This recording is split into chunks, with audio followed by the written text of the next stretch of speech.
இந்த திருத்தலத்தை நாடி வந்திருக்கிற சிறப்பாக புனித அந்தோனியாரின் பரிந்துரை நாடி வந்திருக்கிற அந்தோனியாரின் பிள்ளைகளை பக்தர்களே, உங்கள் யாவரையும் மனதார வாழ்த்துகிறோம், ஆசீர்வதிக்கிறோம். உங்களிடத்தில் ஒரு கேள்வியை கேட்கணும் என்று ஆசைப்படுகிறோம். இந்த திருத்தலத்தை தேடி வந்திருக்கிறீர்கள், புனித அந்தோனியாரின் பரிந்துரை நாடி வந்திருக்கிறீர்கள். ஃபாதர், இங்கே வந்திருக்கிற எங்களுக்கு நிச்சயமாக ஆண்டவர் இயேசு கிறிஸ்து நன்மைகள், நன்மையான ஈவுகள், எங்கள் நல்ல உடல் சுக ஆரோக்கியத்தை கொடுப்பார் என்று நாங்கள் விசுவசிக்கிறோம், நம்புகிறோம் என்று சொல்றீர்கள். உயர்த்துவீர்களா? கைகளில் போடுங்கள். நீங்கள் கேட்டபடியே நடக்கும். இது நான் சொல்லவில்லை, இறைவார்த்தை சொல்கிறது. மார்க் நற்செய்தி 11ஆம் அதிகாரம் 24ஆவது வசனம் சொல்கிறது, நீங்கள் ஜெபத்தில் எவற்றையெல்லாம் கேட்பீர்களோ ஆண்டவர் இயேசு கிறிஸ்து அது அனைத்தையும் கொடுப்பார், அதை நீங்கள் பெற்றுக்கொள்வீர்கள், நீங்கள் கேட்டபடியே நடக்கும். இறைவார்த்தை சொல்கிறது, ஆண்டவரிடத்தில் நாம் என்னெல்லாம் கேட்போமோ ஆண்டவர் அது அனைத்தையும் கொடுக்க வல்லவராக இருக்கிறார். ஆண்டவர் கொடுக்க வல்லவராக இருக்கிறார். அதை பெற நான் ஆயத்தமாக இருக்கிறேன் என்று நான் சிந்தித்து பார்க்க வேண்டும். மத்தேயு நற்செய்தி 7ஆம் அதிகாரம் 7ஆவது வசனம் சொல்கிறது, கேளுங்கள், தட்டுங்கள், தேடுங்கள். உண்மையாகவே ஆண்டவரே ஆசீர்வதியும் என்று நான் உண்மையாக கேட்கிறேனா? ஒருவேளை நான் கேட்டால் நிச்சயமாக ஆண்டவர் நிறைவேற்றி கொடுப்பார், நிச்சயமாக நிறைவேற்றி கொடுப்பார். புனித அந்தோனியார் வாழ்க்கையில் ஆண்டவர் எத்தனையோ அற்புதங்களை செய்தார், அவரை வைத்து எத்தனையோ அரும் அடையாளங்களை செய்தார். அவரை தேடி வந்திருக்கிற உங்க வாழ்க்கையிலையும் ஆண்டவர் அற்புதங்களையும் அதிசயங்களையும் நன்மைகளையும் நன்மையான ஈவுகளையும் செய்வார் என்று நாம் விசுவசிக்கிறோம், நம்புகிறோம். பதுவை நகரத்தில் கொஞ்சம் தூரமான இடத்திற்கு புனித அந்தோனியாருக்கு அழைப்பு வந்தது. இந்த இடத்துல வந்து நீங்க நற்செய்தியை சொல்ல வேண்டும் என்று இறை வார்த்தையை பகிர்ந்து அப்புறம் அவர் என்ன செய்தார்? இரவு ஓய்வு எடுக்க வேண்டும் என்று இடத்தை தேடிக்கொண்டிருந்தார். இடம் கிடைக்கவில்லை. அந்த இடத்தில் டீசோன் என்று ஒரு நபர் என்ன செய்கிறார்? அந்தோனியாருக்கு ஒரு அறையை கொடுக்கிறார். இந்த அறையில் நீங்கள் தங்க வேண்டும் என்று சொல்லி கட்டாயப்படுத்துகிறார். புனித அந்தோனியார் அந்த இடத்தில் போய் ஓய்வு எடுக்கணும் என்று அந்த அறைக்குள்ளாய் போய் அந்த கதவை பூட்டுகிறார். இரவு நேரத்தில் டீசோ என்ன செய்கிறார்?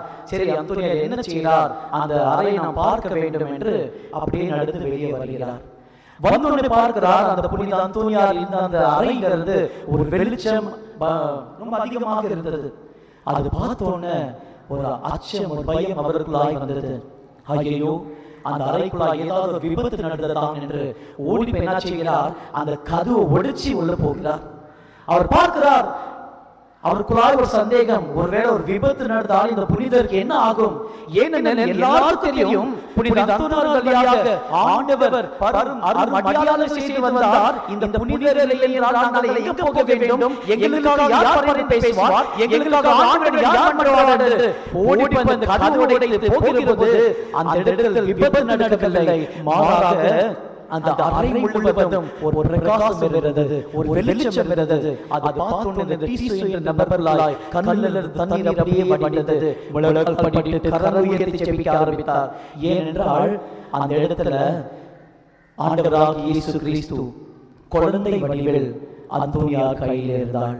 இப்ப நீங்க பார்க்கலாம், எத்தனை புனிதர்கள் கையில் ஆண்டவர் இயேசு கிறிஸ்து குழந்தை வடிவில் இருக்கிறார் என்று கேட்டால் நிச்சயமாக சொல்வீர்கள். யார் யார் சொல்லுங்க பார்ப்போம். முதலாவது மாதா கையில நீங்க பார்க்கலாம், இரண்டாவது சூசையப்பர் கையில நீங்க பார்க்கலாம், மூன்றாவது நம்ம பாதுகாவலராக புனித அந்தோனியார் கையில் பார்க்கலாம், நான்காவது பயணங்களுக்கு பாதுகாவலரான புனித கிறிஸ்தோபர் தோல அப்படியே இயேசு சுமந்து கொண்டே இருப்பார்.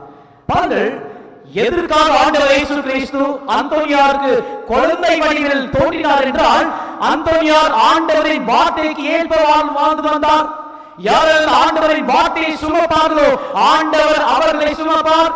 இப்ப ஆண்டவரின் வார்த்தை யாரெல்லாம் நம்புவார்கள், யார் விசுவசிப்பார்கள் என்று சொன்னால், யோவான் நற்செய்தி 14ஆம் அதிகாரம் 15ஆவது வசனமும் 21ஆவது வசனமும் 23ஆவது வசனம் சொல்கிறது, ஆண்டவரை யாரெல்லாம் அன்பு செய்வார்களோ, ஆண்டவரை யாரெல்லாம் நேசிப்பார்களோ அவர்கள் ஆண்டவரின் வார்த்தையை கடைபிடிப்பார்கள். இந்த ஆண்டவரின் வார்த்தைகளை நான் கடைபிடிக்கிறேன் என்றால் ஆண்டவரின் அன்பு செய்கிறேன் என்ற அர்த்தம். புனித அந்தோனியார் ஆண்டவரை அதிகமாக அன்பு செய்தார், ஆண்டவருக்காக வாழ்ந்தார், அவருடைய வார்த்தைக்கு ஏற்ப வாழ்ந்தார். அது வாழ்ந்ததால் ஆண்டவர் இயேசு கிறிஸ்து என்ன செய்கிறார்? குழந்தை வடிவில் அவருக்கு தோன்றுகிறார். அந்தோனியார் தன்னைத்தான் தாழ்த்தினார். எங்க போனாலும் சரி எப்பொழுதும் ஆண்டவரை மேன்மைப்படுத்தினார். ஆண்டவருக்காக வாழ்ந்து வந்தார். அதான் பவுலடியார் அருமையாய் சொல்வார் கலாத்தியர் 2:20, இனி வாழ்வது நான் அல்ல, எனக்குள்ளாய் இயேசு கிறிஸ்து வாழ்ந்து கொண்டிருக்கிறார். ஆண்டவர் எனக்குள்ளாய் தோன்ற வேண்டும் என்றால் எனக்குள்ளாய் இருக்கிற இயேசுவை நான் மட்டும் பார்த்தா போதாதுங்க, என்னை பார்க்கிற யாவரும் சொல்ல வேண்டும், இந்த மகளுக்குள்ளாய் ஆண்டவர் இயேசு கிறிஸ்து வாழ்ந்து கொண்டிருக்கிறார். அது எப்பொழுது சொல்ல முடியும்? நான் இந்த வார்த்தைக்கு ஏற்ப வாழ்ந்தால் மட்டும்தான். நற்செய்தியில் அருமையாக 4 எனக்கு கொடுத்த மத்தேயு, மார்க்கு, லூக்கா, யோவான் 4 நற்செய்திகள் கொடுக்கப்பட்டிருக்கிறது. இந்த 4 நற்செய்திகளை நான் வாசிக்க நான் 5வது நற்செய்தியாக மாற வேண்டும். இதான் ஆண்டவர் எனக்காக ஆசைப்படுகிறார். தொடக்க நூல் 12:2 சொல்கிறது, ஆண்டவர்களை ஆசீர்வதிப்பார். எபேசியர் 3:2 சொல்கிறது, பரலோகத்தின் ஆசீர்வாதங்களால் பூலோகத்தின் ஆசீர்வாதங்களால் நான் உங்களை நிரப்புவேன். எரேமியா புத்தகம் 29:11 சொல்கிறது, உங்களுக்காக நல்ல திட்டம் வைத்திருக்கிறேன்.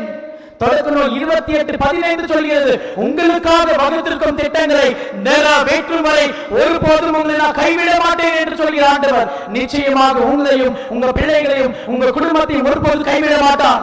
ஏனெனில் ஆண்டவரின் வார்த்தைக்கு ஏற்ப வாழ்ந்து கொண்டிருக்கிற என்னை ஆண்டவர் உயர்த்துகிறார். அந்த உயர்த்துவதை நான் மட்டுமல்ல, என்னை யாரெல்லாம் பார்ப்பார்களோ அவர்களும் அதை அனுபவிப்பார்கள்.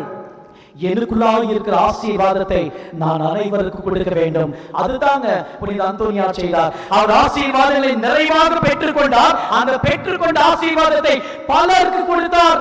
அப்படிப்பட்ட ஒரு வாழ்வை வாழ்ந்த அவரின் வாழ்க்கையை பார்த்து நாமும் மாற வேண்டும்.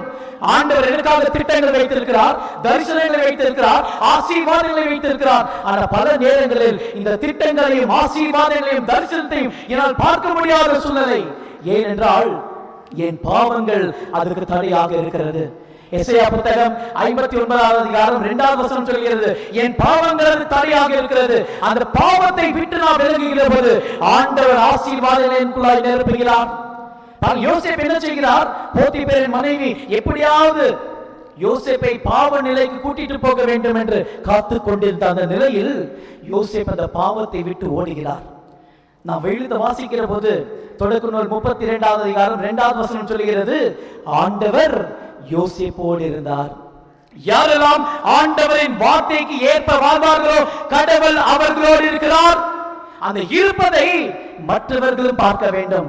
நான் மாறும் நற்கருணை பேழையாக வாழ வேண்டும். திருப்பலி வருகிறதாம். திருப்பலி என்றால் பரலோகம் பூலோகத்துக்கு வருகின்ற நேரம். அந்த பரலோகத்தின் அனுபவத்தை நான் பூலோகத்தில் இருந்து அதை அனுபவிக்க முடியும். ஆண்டவர் எனக்குள்ளாய் வாழ்வதை நான் அனுபவிக்க முடியும். ஆண்டவர் இயேசு கிறிஸ்து அருமையான வகையில அவருடைய உடலையும் ரத்தத்தையும் நாம் கொடுக்கிறார். இந்த உடலையும் ரத்தத்தையும் நான் உள் வாங்குகிற போது எனக்குள்ளாய் இருக்கிற பாவத்தை ஆண்டவர் அகற்றி பரிசுத்தத்தால் நிரப்புகிறார். புனித அந்தோனியார் பரிசுத்தமாய் வாழ்ந்தார். அதே பரிசுத்தத்தை நாமும் உள்வாங்க வேண்டும், பரிசுத்தமாய் வாழ வேண்டும். அப்பொழுதுதான் ஆண்டவர் எனக்காக வகுத்திருக்கும் திட்டங்களை நிறைவேற்றும் வரை என்னையும் என் குடும்பத்தையும் என் பிள்ளைகளையும் ஒருபோது கைவிட மாட்டார். உங்க வலது கரங்களை உயர்த்துவீர்களா? உயர்த்தி சொல்லுங்க, ஆண்டவர் எனக்காக திட்டத்தை வைத்திருக்கிறார். அந்த திட்டங்களை நிறைவேற்றும் வரை என்னையும் என் பிள்ளைகளையும் என் குடும்பத்தையும் என் குடும்பத்தில் இருக்கிற யாவரையும் ஒருபோது கைவிட மாட்டார், கைவிடவே மாட்டார். நான் நம்புகிறேன், நான் விசுவசிக்கிறேன். இயேசுக்கே புகழ், இயேசுக்கே நன்றி, இயேசு வாழ்க. ஆமென்.